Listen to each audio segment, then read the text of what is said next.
ফল খেয়ে ভাই কেমন হয়েছে? ভালো হয়েছে। হ্যালো বন্ধুরা, সবাই কেমন আছো? Welcome back to my channel confused কেয়া।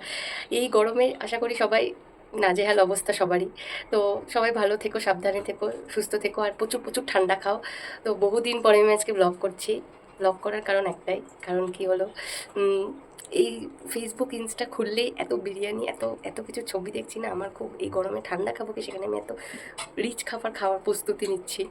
তো সেই জন্যেই ভিডিও করতে আসা। আজকে বিরিয়ানি করছি, চলো সঙ্গে থাকো, কীভাবে কী করি দেখতে থাকো। বাই। চলো দেখি কত দূর কী হলো বিরিয়ানির। তো এখানে চাল ভিজিয়ে রেখেছে এখন মা, তারপরে মশলাগুলো বেটে নিচ্ছে।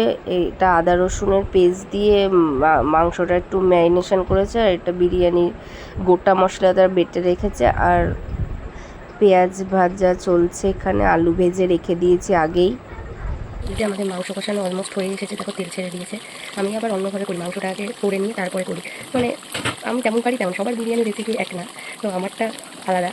আর এদিকে বেরেস্তার জন্য একটু পেঁয়াজ ভাজছি। তো এরপরে ভাত বসাবো, তো তারপরে আসছি, যখন সাজাবো আবার আসছি।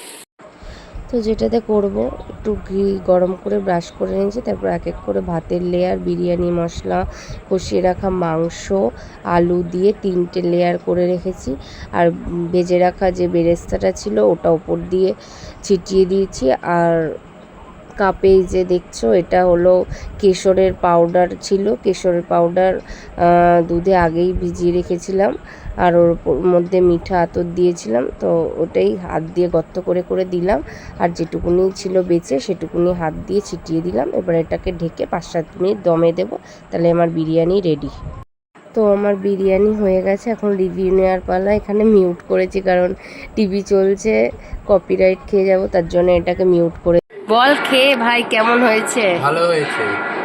সত্যি সত্যি নাকি মন রাখার জন্য? সত্যি ভালো হয়েছে। তো তো ভিডিওটা আমি এখানে হেন্ড করছি।